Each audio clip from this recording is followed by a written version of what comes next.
I'm a hair mineral analysis expert. I have a background in functional medicine, and I educate people using HTMA testing to maximize health, erase debilitating symptoms, and gain energy.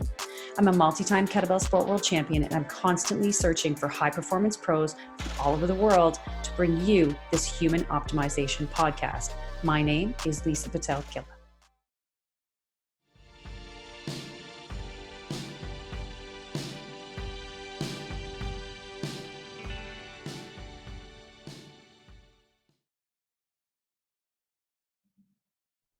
Welcome everybody to a brand new episode of the Human Optimization Podcast.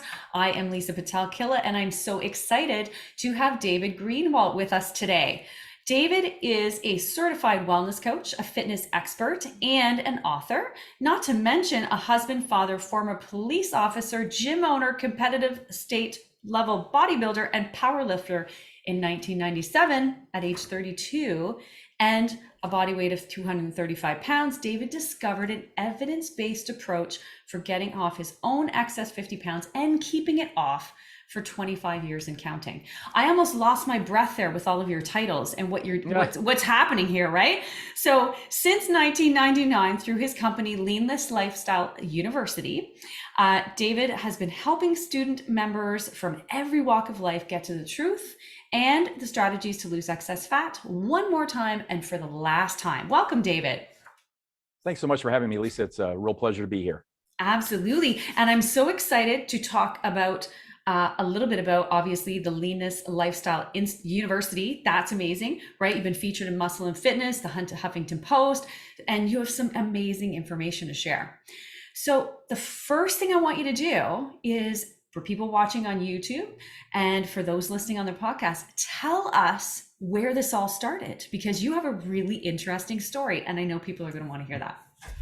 Well, thank you for that. Hopefully, it's at least, somewhat interesting as far as how I got started. But in the early, so I have got this, past bodybuilding, powerlifting, career. But for whatever reason, since I was a teenager, I realized there was something in my DNA that was just like fitness oriented. I don't know why I was drawn to it. I just remember being drawn to it and just looking at people that had muscle or looked fit and looking up to them, and so it's been with me, a long, long time. But in the early 90s, I started a mail order supplement company, believe it or not. And I started this company, and I don't sell any supplements now, I'll say that right up front, but I started this company. If I could just make enough money to pay for my own supplements, I'd be happy. Okay. And I was a state trooper at the time, and it was the early 90s. I started out of just a little room in my house, and there was no internet then, right. So we're talking toll-free number and ad in the back of the bodybuilding magazines, call if you wanted, put out a little catalog that was probably 4 pages. And anyway, started that and grew that. I say this just to say that, grew that into about 6 million a year over a course of about 5 years. Yeah. So it grew into something amazing. A little more than paying for my own supplements, You think? And, wow. And so all the time I'm training, I'm training, with strength training and a little bit of cardio. Back then I hated cardio, but anyway, I feel very differently about it now. But anyway, I was training, I was powerlifting, and I had, ballooned up myself. I'm only 5'10", and I had ballooned up about 235 pounds. And anyway, in working and building this supplement company, I ended up with tens of thousands of customers. And what happened was, I had worked with people in the mid 80s when I was a police officer. Then I owned a gym. That's where the gym came in. So I've been working with people who were wanting to transform since then. But anyway, again, skip forward. I started a little bit ahead. Now we're skipping back to where we should be. In communicating with people, get this, when the internet first came in. Yeah. So it was amazing to be able to communicate two-way with people.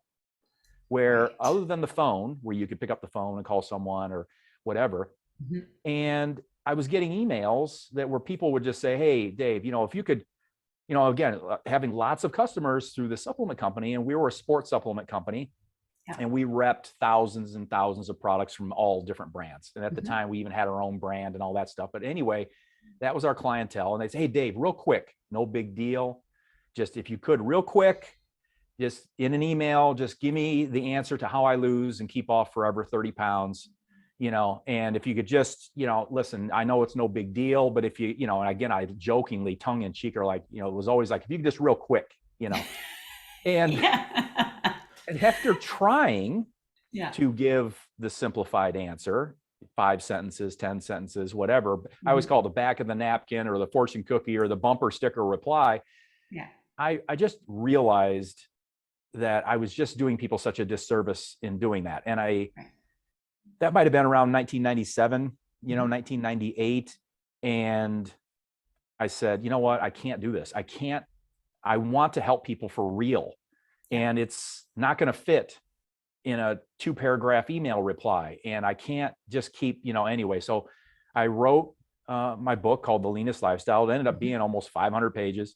Yeah. And then again, the internet just came in. And again, I know it's nothing now, but it was amazing that we could have two-way communication. And so, back then, if you authored a book, how would you have two-way communication with someone? Right. Right. Before the internet, I don't know, people could maybe snail mail you a letter and ask you something, or, I don't know, maybe you were doing a forum somewhere live, but anyway, other than that, there wasn't. So the internet was out. We could start this two-way communication. I had already gone through my own journey to lose 50 pounds by the time I wrote my book.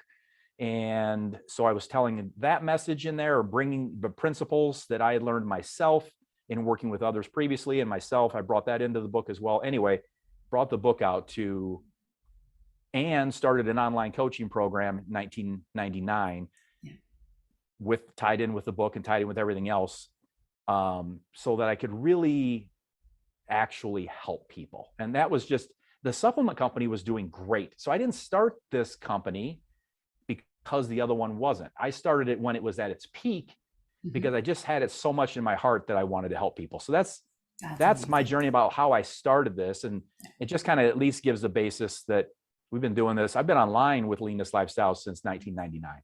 Wow, that's incredible. And you can just see the passion when you hear you talking about helping people. And so I want to start with just a little bit of background, some questions, so that people understand, because there's some interesting concepts. And I think there's also some misconceptions when people are thinking about weight loss and getting healthier, getting stronger, whatever their goals are. Yeah. And so a lot of people, I find, they want their day to be perfect, right? And when I say their day to be perfect, it's like, oh my goodness, every decision I make today with regards to nutrition and even supplementation, my exercise regime, if I miss any little part, the wheels fall off. And then all of a sudden they're going to eat a tub of ice cream because they're like, well, I've messed up my day anyway, so I don't need to worry about it. Here I am, I'll start again tomorrow. We have such high expectations. And, people put a lot of stress on themselves, and then they feel like it's them. Well, I didn't have enough willpower to do it, or I don't have, right? So let's talk about that and just what people struggle with when they kind of set themselves up, I feel, almost for, something that's unachievable and making it achievable. Absolutely. You're absolutely right. People will kind of go in with this all or nothing mindset. And they go in with a bit of I call it a booby trap. And even in the book back then, I called it a booby trap. And it's the perfectionism booby trap. And if we're not perfect, then why do it at all? Right. I'm not perfect. I've been doing this. I've kept the weight off for 25 years, and I coach thousands of people. And even I don't do each day perfect. I probably don't do any day perfect. But one of the things that we strive to get across, is immediately and forever, is perfectionism is a trap. It's a lie. It's a myth. We're not going to achieve it. So what can we do? We don't want status quo. So what do we want?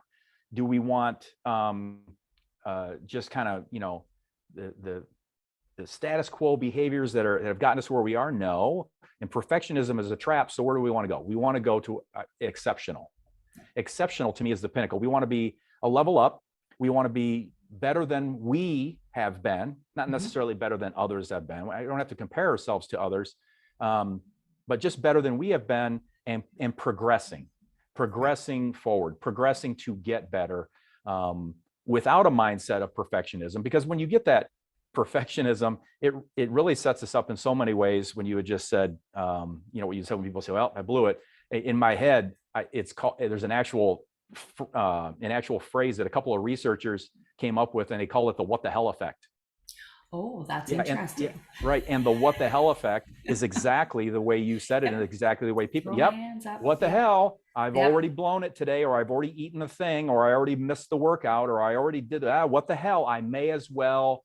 And then you fill in the blank. Yep. And so it's literally called the "what the hell" effect. And so we want to avoid that, and through our educational process, we teach people about things like that. So they're like, just to be aware, forearmed, forewarned, kind of thing. And so there are ways to minimize that, ways to bring down the catastrophic nature of that, ways to come at it from a more measured, emotionally fit perspective, because we look at weight management as in its kind of simplified form with having three legs. It's got a nutrition leg, it's got an activity leg, but it's got an emotional, mental fitness leg. And I say this kind of tongue in cheek. I don't really mean it literally, but I could teach you everything you need to know for healthy living with regard to nutrition in about an hour. I can teach you everything you need to know with regard to healthy living and longevity and whatnot with regard to activity and exercise in about an hour. The emotional fitness leg, though, is the most complex. It's the messiest, but it is the leg that keeps the nutrition and exercise legs solid. It's what keeps us on the more consistent path. It has us make the better decisions when life on some given stressful day would otherwise have, other plans and would have us going, what the hell, may as well. So that's kind of how I look at it. It's got the three legs. And so we approach it from the mindset of approaching all three legs with a heavy, heavy emphasis on the emotional fitness side. That's really interesting. And you hit the nail right on the head there with that, because it's so true. And I feel like too, everybody's so different in that, and what that leg is for them, right? Because everybody has such a different perspective for themselves with regards to their healthy lifestyle and what that means to them. Yeah, that's a really interesting factor. And I think a lot of people, again, that self-sabotage or that setup to fail, I see it so often and I hear about it so often. And that's really heartbreaking, because ultimately everybody has, the tools and everything that they need. But you're right, that mental part is a big part of that. The other thing that comes up all the time, and, sometimes we have oversimplification. Oversimplification meaning, oh, well, whatever I eat, as long as I exercise and burn the same amount of calories or more, then I'm going to lose weight, right? Yeah. And we both know that's not always true, right? Yeah. There's a lot of other things involved. So talk a little bit about that and what some of those things are. So what I would say that I think confuses some people when they see the messaging is, I absolutely believe, and I don't say that often, absolutely believe, and know that there is a mathematical basis, a formula, so to speak, a law of thermodynamics occurring where to either gain weight, maintain weight, or lose weight. When I say that, I'm mostly talking about fat, but there's some changes and blah, blah, blah. But let's just say we're, just so people, well, he doesn't care about fat. Yes, I do. Yes, I do. So, but if we could just kind of go, okay, give him that. But I'm going to say the word weight, gain, maintain, or lose. There is a math on paper equation that's going to work for you. There's a math on paper equation that is going to work for me. None of us is terminally unique. Right. Okay. We are not. I can figure out within, I will say, 100 or 200 calories, what you're going to need to maintain, what you're going to need to gain, what you're going to need to lose. So the idea that calories in, calories out doesn't work or isn't right, on paper, on the mechanical side, it does work and it is important. And if someone isn't losing, let's say their goal is to lose excess fat, if they're not consistently doing that, then they are not taking in fewer calories than they are burning, period. It is a period, full stop on that. But here's the thing. The messaging is not enough. The messaging, I can grab a bullhorn, get on top of the tallest building in your city, scream through the bullhorn, eat less and exercise more, calories in, calories out. I can do that with a bullhorn, and I can tell you exactly how many people will change who hear it. Zero. Right. Yeah. Because at some level, every person listening to this podcast has known since they were a teenager or whatever, that there's a balance to this. There's a caloric balance aspect. Mm-hmm. And some do get confused because of messaging from other sources where they'll be like, calories don't matter at all. It's all hormones. Right. Calories don't matter at all. It's all this. It's all just sugar or whatever. Calories don't matter at all. And what I would say is wrong. And I would say they contribute, absolutely. Mm-hmm. But calories are king, but they're not the only thing. Yeah. So the caloric balance is the math that is going to get us higher, the same, or lower. But the messaging just falls short because it doesn't tell people how. How do I do this consistently? Dave, even if I get that I'm supposed to take in X number of calories and I'll lose a pound, pound and a half, 2 pounds a week, whatever it is, how do I do it? I'm living in this, they won't say it this way. I'm going to use my term. It's not my term, but the term in my field. I'm living in this incredibly obesogenic environment. Mm-hmm. I'm surrounded by all of these cues every single day. Yeah. I am marketed to, I am this, I've got the stress of life. And the stress today, don't get me wrong, I'm not saying our grandparents didn't have stress. Of course they did. Mm-hmm. It's different today though. In the inundation of information, the inundation of technology, the inundation of 24/7, it's just on and on and on. And I think maybe not all, because that's an absolute word term, but boy, the vast majority feel it. And so we do have all these other things coming into play. So while I won't say calories don't matter, yes, they do. They're king, but they're not the only thing. And we've got to figure out, and I've worked very hard over these 20 some years in figuring out what are we really up against? What are we really facing? What are the challenges that are really going on so that we don't oversimplify this into just a math problem, because that doesn't work. Right. One of the ways we know it doesn't work, and then I'll hush, is in 1970, we were at 15% obese as a country in the United States. And today we're about 43%, according to the CDC. So 2.5 times, we've gone up 2.5 times. Now, here's the thing. In these 50 years, has education been low? Have people in top positions in the medical, health, academic, you name it, public health policy field, have they not put out a tremendous amount of education? They have. Yeah. Has there been 7,400,000 diets out there? Yeah. Weight Watchers, I think right now has, and I only say them because they're the prom queen when it comes to weight loss, just with regard to member number. I think they have 4 or 5 million members right now active. And so I don't diss them. It's not about that. It's just to say that if the messaging and the overall overarching message is of, just do things in moderation, just eat less and exercise more, just do this, do that, the little things that have been out there and the big messages that have come from public health policymakers. And if that worked, we wouldn't be at 43% compared to 15%. So again, I go back to, even with that being said, calories are king, but they're not the only thing. So what's going on and what can we do about it? And that's where we have put our focus to really help our clients. What are we dealing with for real here? Yeah. And now how can we put boots on the ground and really do something about it? Well, and that leads me to my next question, because again, you made a really good point, like 2.5 times, that's a huge increase. And so what do you think the real driver is of that obesity epidemic?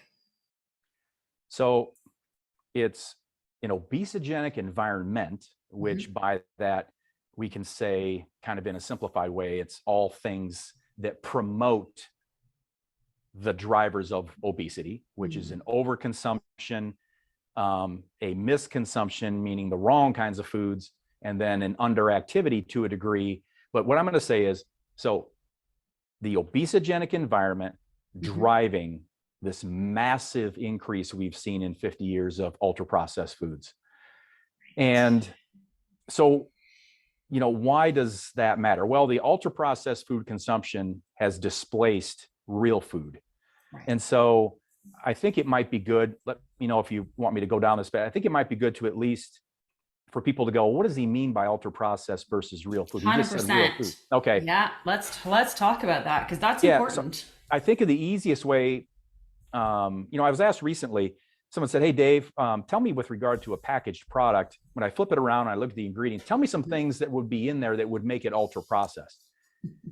Well, there are thousands of industrial additives and chemicals and things that it could be. So I'm not going to go down the list, because then people will kind of take a reductionist approach and go, well, he said red dye number 40, and if it doesn't have that, then I'm good to go. So here's what I would say.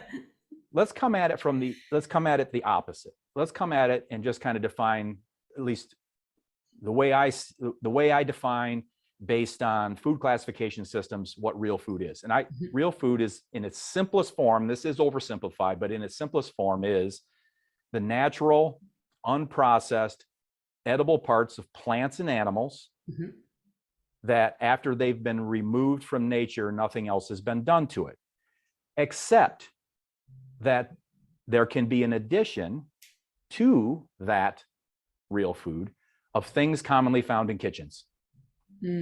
So I can either say it again, or you can hit me with a question if you want, whichever way you want to go there, because sometimes, that's a mouthful at first to process. Yeah, say it again. Okay. So the natural or unprocessed edible parts of plant and animal that, after what's necessary just for their removal from nature, right? We can't eat it while it's still on the tree, and whatnot. After its removal, nothing's been done to it or added to it, except, if anything is, it's things that are only found, or that are commonly found in kitchens. Yeah.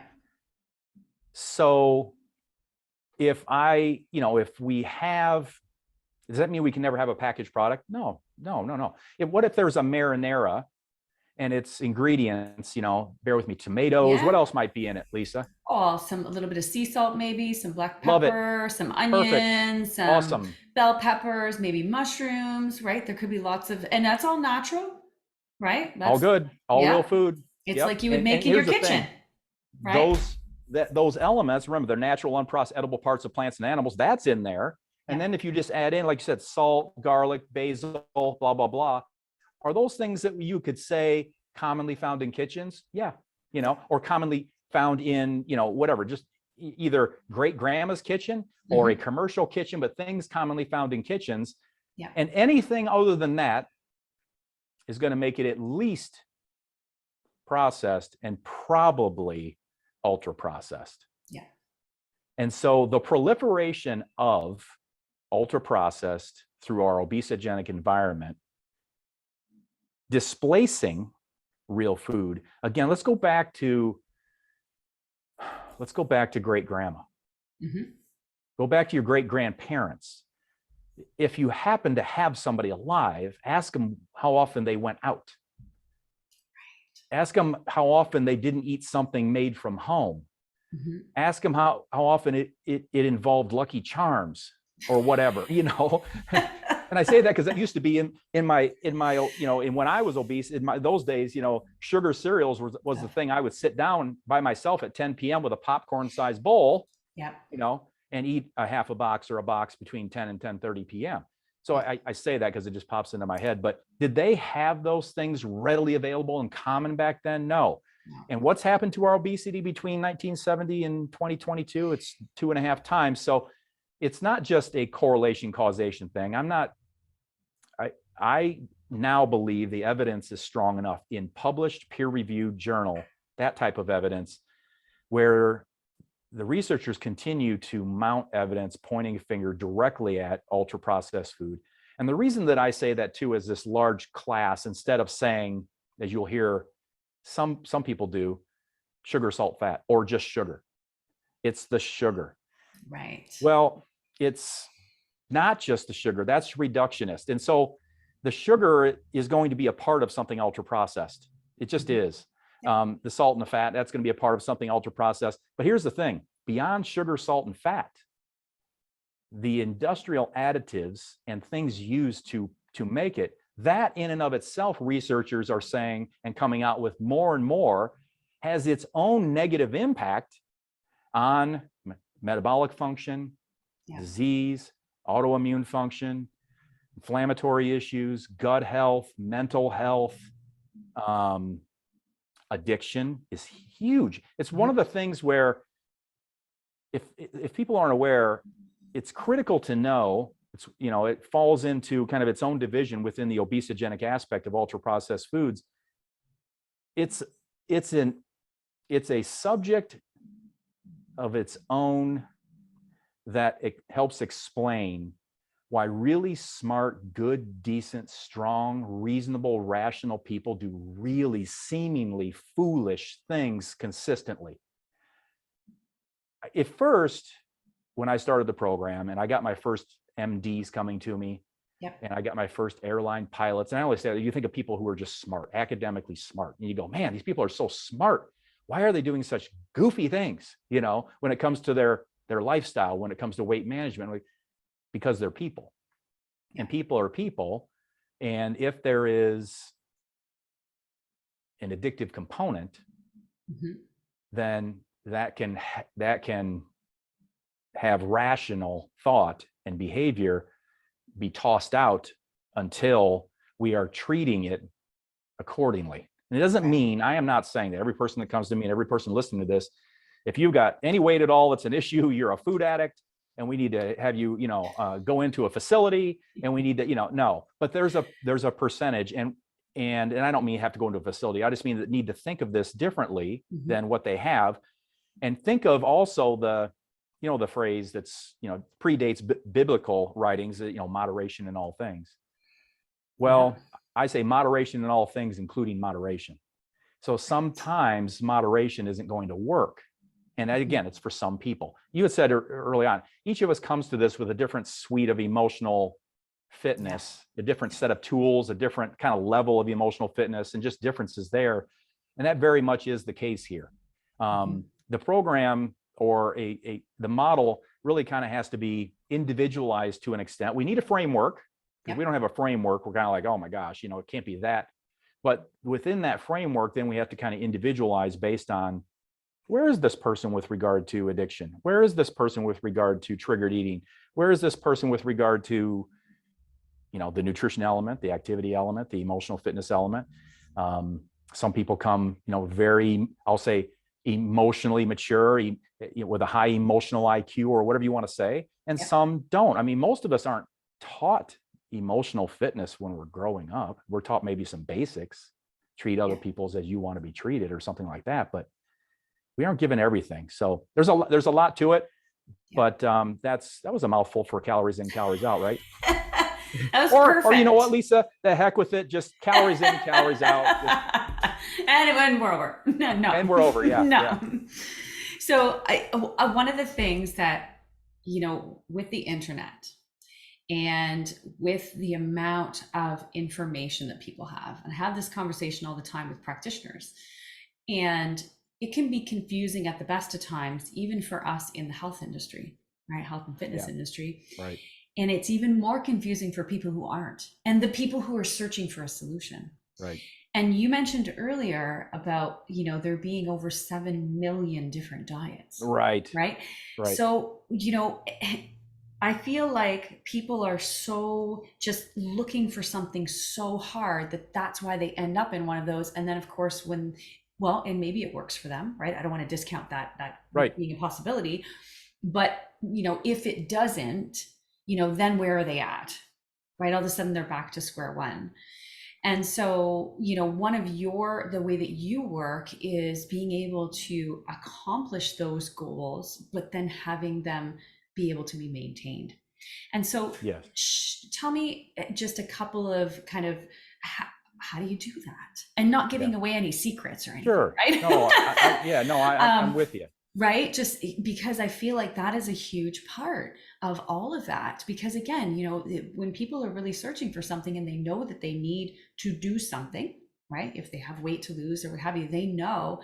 But not being able to sustain it now, of course, that's where all the yo-yo dieting comes from and all, right? And then they're going to try something different. We did keto last time. Well, maybe I'm going to try this time because that didn't work for me, right? So dig into that just a little bit. Well, I hadn't thought of this, but you reminded me of it. For me, I have said, gosh, I don't remember where I heard it, but I bet I've said it for over 20 years. the definition of a good teacher is someone who makes himself progressively unnecessary. And so my goal is to get my clients to a point that I know can't be rushed, but my goal is always to get them to the point where they can legitimately fly from the nest, say, thanks so much, and I really do have this. What people are a little bit confused by is how fast that can normally happen. It doesn't mean that we aren't interested in helping people achieve quick, safe, smart weight loss. That's not that. It's not that, weight loss can't happen quick, but I mean, it's like, as far as the sustaining part goes, to really know you've got it, the research says this. So we come at it from the day one. Our goal is one more time for the last time. I really want this to be the last time you lose this excess fat. If your goal is fat loss. Yeah. And so the research says that after 2 years, consistently 2 years, once you've gotten to maintenance, not once you started your diet and you had 50 pounds to lose, not then. Once you got to goal, lifetime goal, and you're like, hey, I'm here. I don't want to lose any more weight. I feel good. Yeah. Once you're there, 2 years after that, you have a 60% chance of keeping it off. Wow. 2 years consecutively. Okay. After 4 years, it's 80.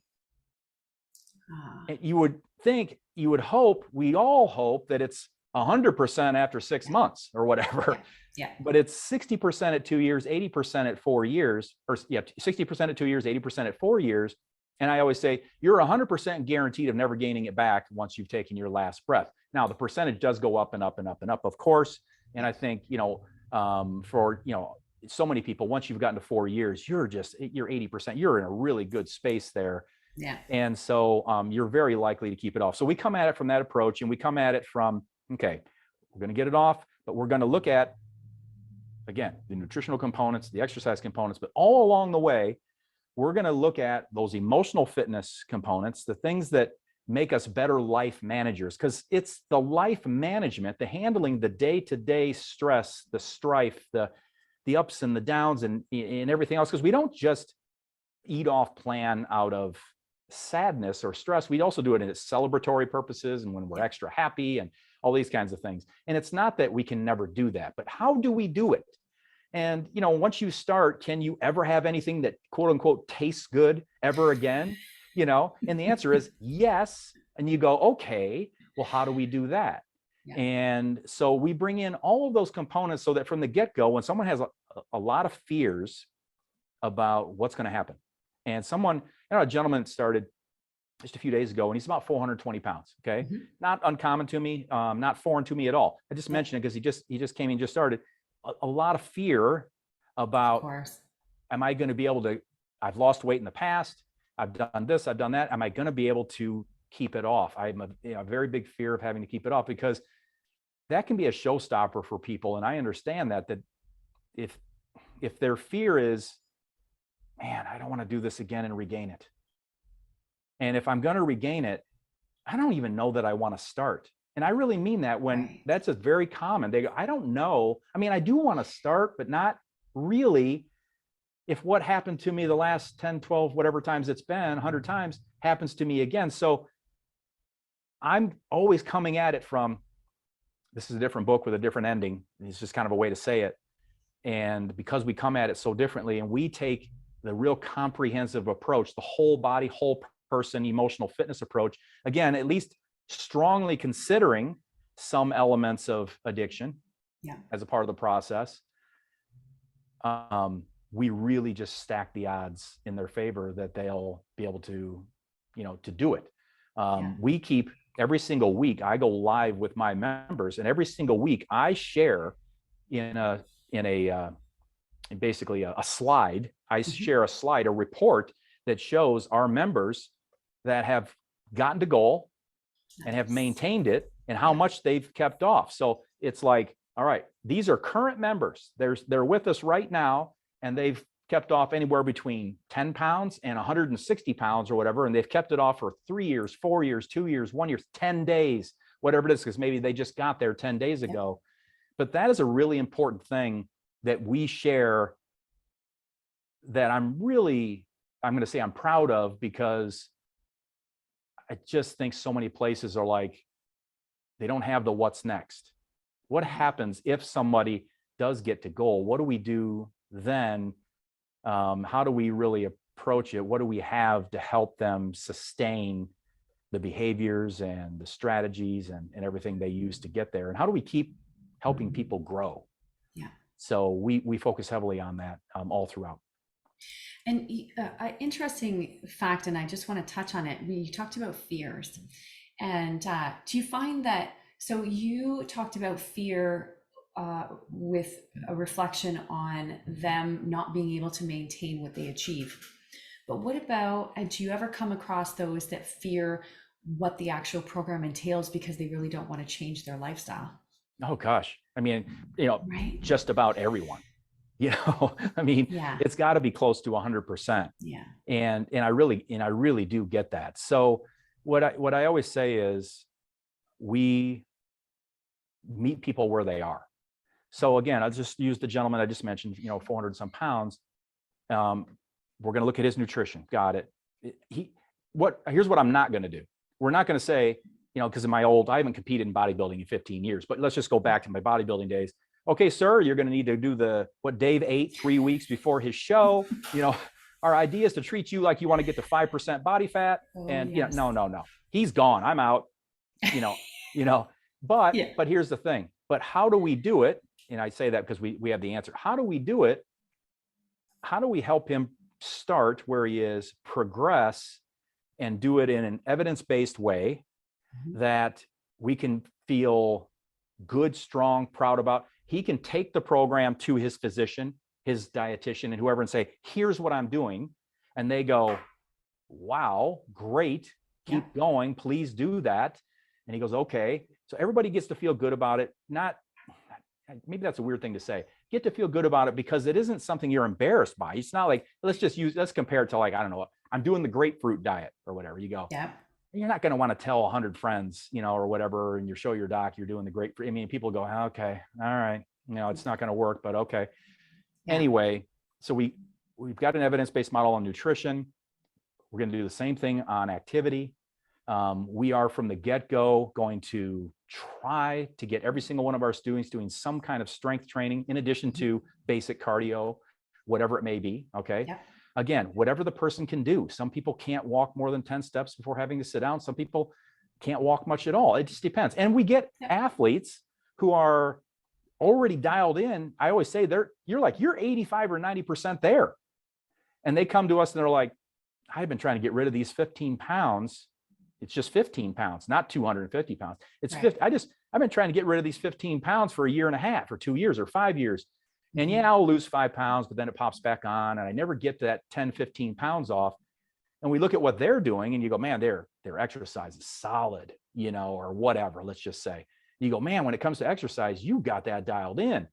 Nutrition, okay, a few misconceptions there, a few tweaks, a few whatever, but it's tweaky stuff. Yeah.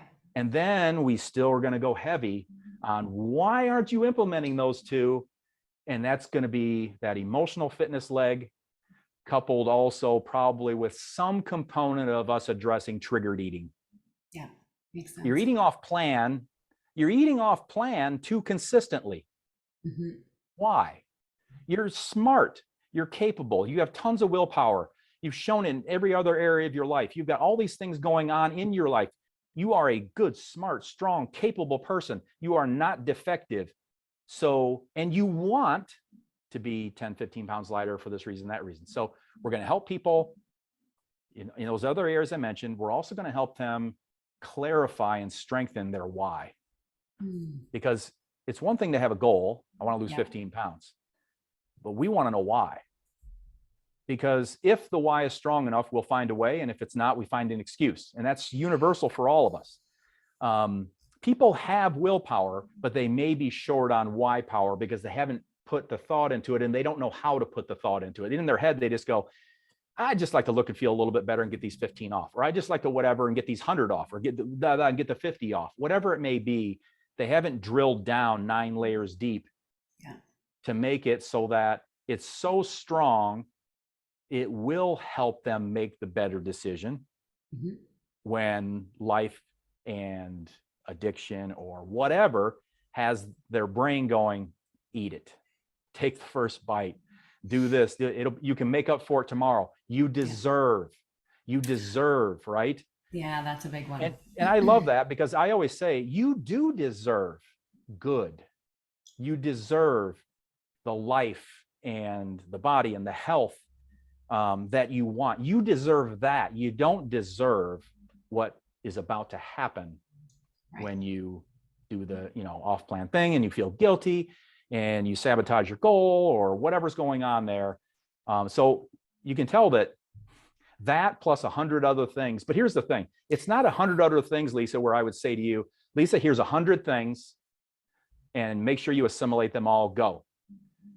It would be like, okay, if it was you, I'm just saying, just because I've got your name, Lisa. So what's going on in your life? What's going on? What are you dealing with right now? How's family, kids, work, blah, blah, blah, spouse, whatever's going on. What's going on with this, that, and the next thing? What are your stressors? What are your things? And then we can kind of see like, all right, and you had an off-plan eating incident. No problem at all. Recover from it. Onward we go. No shame, no guilt. Please don't beat yourself up. Only use it as a learning experience. Let's go forward. But let's set that up. And we want to look at that. We want to help our clients look at that so that we can go, what emotional fitness element, if we had it stronger in us, would have helped us make the better decision in that moment? Yeah. Was it an emotional fitness thing? Was it a triggered eating addiction thing? Was it a combo? Probably was. So we would look at, okay, so let's work on shoring up this element of emotional fitness, whatever it may be, aspects of control, worry, gratitude, focus, on and on and on. I slept 3 hours for the last 4 days in a row. Well, if I sleep 3 hours for 4 days in a row, you say, you're going to find me under a laundry basket sucking my thumb. I'm sitting in a corner. I literally have the laundry basket over my head and I'm sucking on my thumb. I am a crazy ball baby. If I made a poor eating decision and we said, well, you haven't slept in 3 days. Well, maybe it was unavoidable, but let's see what's going on there. And sleep, believe it or not, is one of the emotional fitness components. It's like, because if we're doing everything else right, but we're not sleeping, we're in trouble. Yeah. 100%. So we really do try to come at it. There's a saying that I've always liked, and I'll just make sure that I give it context. The saying is, for every complex problem, there's an answer that is clear, simple, and wrong. And so while that's true, it doesn't mean that the gentleman I've spoken of or the person who's 15 pounds out has to be given a program plan or plan of action that is incredibly complex because the problem is incredibly complex. It doesn't work. We've got to take it step by step. We've got to meet people where they are. We've got to be able to give them implementable small action steps, but with the overarching philosophy that we are moving them to being stronger emotionally, stronger mentally, with a more solid nutrition and exercise foundation that will withstand any scrutiny. It doesn't mean that there's a one size fits all. No way, there's not. But that will withstand scrutiny that is, evidence-based plus, we'll call it lifestyle-based, experiential-based. It's a combination because that's just how things work in the real world. Anyway, that was a mouthful, but that was great. And the thing that really stands out about that is just your approach to the fact that you're simplifying the steps that need to be followed, because that's one of the biggest things is people, again, when they're, setting themselves up for failure, it's like, well, I have to do this, and this every single day. And as soon as they don't do one of those things, it's that, the what the hell theory. It's like, whatever, I'll just do whatever I want now because I just blew my day. Right. Instead of working on one thing, like maybe you need to drink more water. Let's start there. Yes. Right. Maybe you need to sleep all night. Let's start there. Right.